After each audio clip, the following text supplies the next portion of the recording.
अस्सलाम वालेकुम and very welcome back to channel. आज की इस वीडियो में आपको स्टॉक वैल्यूएशन के क्वेश्चन नंबर 14 को कराऊंगा, जिसमें हम ऑल ग्रोथ मॉडल को करेंगे और जिसमें जितने भी इसमें जीरो ग्रोथ मॉडल भी आ जाएगा, कांस्टेंट ग्रोथ मॉडल भी आ जाएगा और वेरिएबल ग्रोथ मॉडल भी आ जाएगा। बाकी भी बहुत सारे क्वेश्चन हम डिस्कस कर चुके हैं, आपको प्लेलिस्ट में भी मिल जाएंगे। फाइनेंशियल मैनेजमेंट एक्सरसाइज की स्टॉक वैल्यूएशन की प्लेलिस्ट में भी मिल जाएंगे आपको। तो जल्दी से जाएँ, वहाँ से जाके आप लेक्चर को देख सकते हैं, इसका इंट्रोडक्शन भी देख सकते हैं। सो आज की इस वीडियो को शुरू करते हैं और अपने इस क्वेश्चन को सॉल्व करते हैं। So let's begin.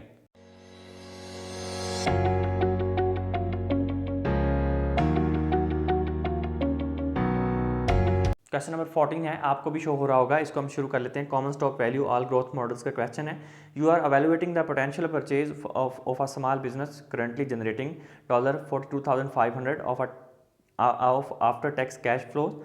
D naught बन गया 42,500 on the basis of a review a similar risk investment opportunities you must earn an 18% rate of return on the proposed purchase. Because you are relatively uncertain about future cash flows, you decide to estimate the firm's value relative using several possible assumptions about the growth rate of cash flows.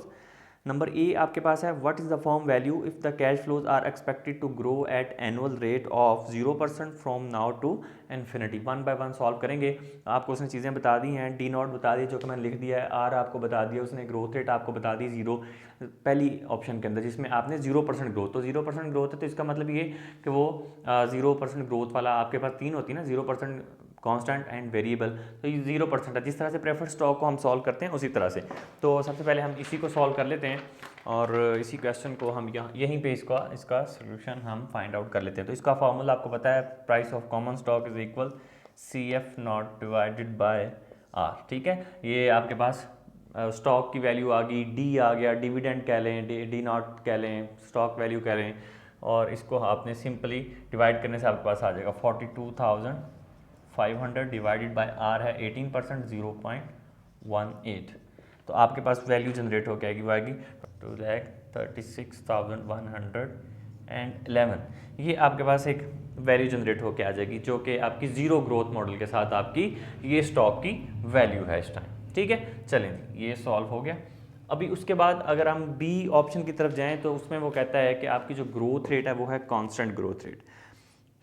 What is the firm's value if cash flows are expected to grow at a constant annual rate of 7% from now to infinity। अगर 7% पे जाके constant हो जाए growth rate तो आपके क्या उसमें results आएंगे। अभी हम यहाँ पे ऑप्शन ले लेते हैं बी। ठीक है, इसमें हमारे पास जो ऑप्शन है वो आपको पता है, formula D1 over dividend of next year divided by R minus growth rate. तो अभी यहाँ पे अगर मैं फाइंड आउट करूँ D1, तो D1 मेरे पास नहीं है, तो मुझे इसका मतलब फाइंड आउट करने पड़ेगा। ये तो D नॉट था ना आपका जो गिवन है, उसने बुक में भी लिखा हुआ है। तो यहाँ पे आप इसी तरह से कर सकते हैं 42,500 1 प्लस ग्रोथ रेट आपके पास कितना है 7%, उसने कहा 0.07 आ जाएगा। डिवाइड कर दें इसको, आर आपके पास है 0.18 माइनस 0.07 ग्रोथ रेट। तो सिंपली जब हमने इसको किया तो आपके पास एक वैल्यू आएगी, यहाँ पे कर लेते हैं, P not is equal, value आएगी 45,475। डिवाइड करेंगे इसको 0.11 पे, ये जो इसको माइनस करने से आपके पास 0.11 आ गया। डिवाइड करने से एक तो आपके पास जो स्टॉक की वैल्यू आ जाएगी 4,13,409। ये आपके पास स्टॉक की वैल्यू आ गई है कांस्टेंट ग्रोथ मॉडल के साथ, जहाँ पे 7% ग्रोथ जाके कांस्टेंट हो रही है। नेक्स्ट क्वेश्चन में नेक्स्ट जो इसकी सी रिक्वायरमेंट है उसको देख लेते हैं। What is the firm value if cash flows are expected to grow at an annual rate of 12% for the next 2 years. अगले 2 सालों के लिए 12% ग्रोथ रेट हो, followed by a constant rate of 7% from year 3 to infinity. पहले 2 साल तक 12% और उसके बाद जो है 7% पे जाके वो कांस्टेंट हो जाएगी ईयर 3 में। बहुत ही सिंपल है, हम पहले भी कर चुके हैं क्वेश्चन इस तरह के। तो अभी हम इसको यहाँ पे सॉल्व कर लेते हैं। ये सी स्टेटमेंट है, स्टेप बाय स्टेप हम इसको करते होते हैं। आपको पता है कि पहले स्टेप के अंदर हम क्या फाइंड आउट करते होते हैं, चीज़ें मैंने आपको बता दी, क्वेश्चन भी आपने देख लिया था। तो हम पहले डिविडेंड फाइंड आउट करते होते हैं। ये है हमारा स्टेप 1, जिसमें डिविडेंड फाइंड होगा, डिविडेंड ऑफ G1 फेज आप कह लें इसको, G1 फेज आप इसी तरह से इसको लिख सकते हैं। तो हम क्या करेंगे, यहाँ पे D1 फाइंड आउट करेंगे और D1 फाइंड आउट करने के लिए आपके पास D0 है 42,500, 1 प्लस ग्रोथ रेट पहले 2 साल के लिए कितनी है 12%, यह जगह 0.12 पावर 1 आ जाएगी। फिर D2 फाइंड आउट करना है आपने 42,500, 1 प्लस 0.12 पावर 2। तो यहीं पे इनके हम आंसर्स निकाल लेंगे जो कि मैंने निकाल लिए हैं पहले ही, 47,600 और 53,301 2। ये आपके पास पहला कंप्लीट हो गया। उसके बाद हम क्या फाइंड आउट करते होते हैं, हम इनकी प्रेजेंट वैल्यू फाइंड आउट करते होते हैं, ठीक है। स्टेप 2 के अंदर ये है हमारा स्टेप नंबर 2, जिसमें हमने present value of dividend find out करनी है, डिविडेंड G1 फेज, ठीक है। तो यहाँ पे मैंने इसको हाईलाइट भी कर दिया। चलिए अभी स्टेप 2 में हम सिंपली क्या करेंगे, प्रेजेंट वैल्यू ऑफ 1, आपके पास अमाउंट है 47,600 डिवाइडेड बाय 1 प्लस ग्रो आपके पास आ रहा है 18%, 0.18 power 1, present value of year 2 53,312 divided by 1 plus 0.18 power 2। तो ये भी मैंने फाइंड आउट कर लिए हैं ताकि हम जल्दी से इसको कर सकें। ये आपके पास वैल्यू आएगी 40,339, और इसको अगर हम सॉल्व करेंगे 53,000, ये है 3 है, ठीक है, क्लियरली लिख देते हैं 53, और ये आ जाएगा 38,288। चलें ये भी फाइंड आउट हो गया। अगले मरहले में हम क्या करते होते हैं, इन दोनों वैल्यूज़ को ऐड कर देते होते हैं, तो आपके पास प्रेजेंट वैल्यू आ जाएगी, ये दोनों को ऐड करेंगे तो बनेगी 78,627। यहाँ तक आपके 2 स्टेप कंप्लीट हो गए। थर्ड स्टेप में हम G2 फेज़ की वैल्यू फाइंड आउट करेंगे, डिविडेंड, फिर उसका कांस्टेंट वैल्यू फाइंड आउट करते होते हैं, ठीक है। तो अभी हम यहाँ पे लिख लेते हैं स्टेप नंबर 3।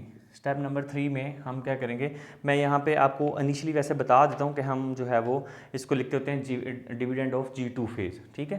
तो ये G2 फेज़ है और डिविडेंड है उसका, सिंपल। हम यहाँ पे D3 फाइंड आउट करेंगे। D3 फाइंड आउट करने के लिए आपके पास लास्ट ईयर का डिविडेंड होना चाहिए, जो कि हमारे पास है ये वाला 53,301 और 1 प्लस ग्रोथ अभी 7% पे जाके ये कांस्टेंट हो रही है, तो यह जगह 0.07। अभी इसका आंसर हमारे पास जो है वो आएगा 57,044। चलें ये भी आपने फाइंड आउट कर लिया, D3 भी। अब आपको पता है कि हमने क्या फाइंड आउट करना होता है, हमने स्टॉक की प्राइस फाइंड आउट करनी होती है at the end of initial growth period. जहाँ पे इनिशियल ग्रोथ पीरियड ये वाला ख़त्म हुआ था पहले 2 साल, वहाँ पे स्टॉक की वैल्यू क्या थी, तो मतलब कांस्टेंट का फॉर्मूला लगता है। अभी यहाँ पे मैं डायरेक्ट स्टेप 4 लिख के इसको सॉल्व कर रहा हूँ। मैंने वैसे आपको बता दिया कि उसकी हेडिंग क्या बनती है, ठीक है। तो आपको पता है कि यहाँ पे प्राइस ऑफ स्टॉक आएगी, और कैसे फाइंड आउट की जाएगी, जो वैल्यूज़ उसकी आपके पास आएंगी वो आएंगी 51,000। हमने इसकी वैल्यू फाइंड आउट करनी है 57,044 एंड डिवाइड करेंगे इसको। ग्रोथ रेट आपके पास कितना है 0.18 माइनस ग्रोथ रेट है 0.07, ये आएगी 5,18,582। ये आपके पास प्राइस ऑफ स्टॉक आ चुका है at the end of initial growth period, ठीक है। अभी हम क्या करते हैं, इसी की वैल्यू फाइंड आउट करते हैं, present value of the stock at the end of year 2। जब ईयर ख़त्म हुआ है 2 साल, तो उस वक्त क्या वैल्यू थी, मतलब जब कांस्टेंट हुआ उस वक्त क्या वैल्यू थी। तो यहाँ पे सिंपली हम अब स्टेप 5 की तरफ बढ़ रहे हैं। स्टेप 5 मैंने आपको बता दिया, लास्ट क्वेश्चन में बताया हुआ स्टेप 5 क्या होता है, ठीक है। तो मैं अब डायरेक्ट यहाँ पे कर रहा हूँ, प्रेजेंट वैल्यू इक्वल, यहाँ पे आपके पास ये वाली वैल्यू आएगी 51,518,582 डिवाइडेड बाय 1 प्लस आर आपके पास है 0.18, पावर आएगी 2, जहाँ पे कांस्टेंट हुआ था उससे पहले वाली वैल्यूज़ की पावर आएगी। तो इसको सॉल्व करने से आंसर हमारे पास आ जाता है 3,72,437, ठीक है। ये आपके पास प्रेजेंट वैल्यू आ चुकी है। अभी लास्ट स्टेप आपका क्या होता है कि present value of G1 phase and G2 phase को आपने ऐड कर देना और आपके पास जो है वो आंसर आ जाएगा। स्टेप नंबर 6, इसके अंदर हम present value of G1 plus present value of G2 जमा कर देंगे और ये आएगी प्रेजेंट वैल्यू ऑफ G1 ये थी आपने निकाली, ठीक है, 78,627 प्लस ये वाली वैल्यू 3,72,437। तो आपके पास प्रेजेंट वैल्यू ऑफ स्टॉक आ चुकी है जो कि आपके पास बनेगी 51,064। ये आपके पास स्टॉक की वैल्यू आ गई। इसी तरह से हमने ये स्टॉक की वैल्यू फाइंड आउट करनी थी। इसमें किसी भी तरह की आपकी कोई कन्फ्यूजन है तो आप मुझसे पूछ सकते हैं। मैंने सिंपली ये बहुत सारे क्वेश्चंस करवाए हुए हैं आपको, इसमें 3 थे। इसमें ऑल ग्रोथ मॉडल का एक छोटा सा क्वेश्चन था जिसमें zero growth model, constant growth model और वेरिएबल ग्रोथ मॉडल था। ये स्टेप 1 है, ये मेरा स्टेप 2 है, ये मेरा स्टेप जो है वो step 1, 2, 3, 4 and step 5 and step 6। पहले स्टेप के अंदर हमने जो है वो G1 फेज़ फाइंड आउट किया, G2 फेज़ प्रेजेंट वैल्यूज़ की फाइंड आउट की, G3 फेज़ में G2 का डिविडेंड फाइंड आउट किया, G4 के अंदर हमने उसकी स्टॉक की वैल्यू फाइंड आउट की, उसी स्टॉक की वैल्यू का हमने प्रेजेंट वैल्यू फाइंड आउट की और उसी 6 स्टेप में हमने प्रेजेंट वैल्यू G1 फेज़ और G2 फेज़ को ऐड कर दिया। तो आपके पास स्टॉक की वैल्यू आ चुकी है जो कि 4,51,064 मेरे पास आई है। इस तरह से आपने क्वेश्चन करने थे। ऑलमोस्ट मैंने आपको इसके जितने भी क्वेश्चंस हैं स्टॉक वैल्यूएशन के वो करवा दिए। जो भी छोटे मोटे से क्वेश्चन अगर कोई रह गए हैं तो उसको भी मैं देख लूँगा, वो भी आपको करवा दूंगा। होप सो आपको वीडियो अच्छी लगी होगी और आपको लेक्चर पसंद आया होगा।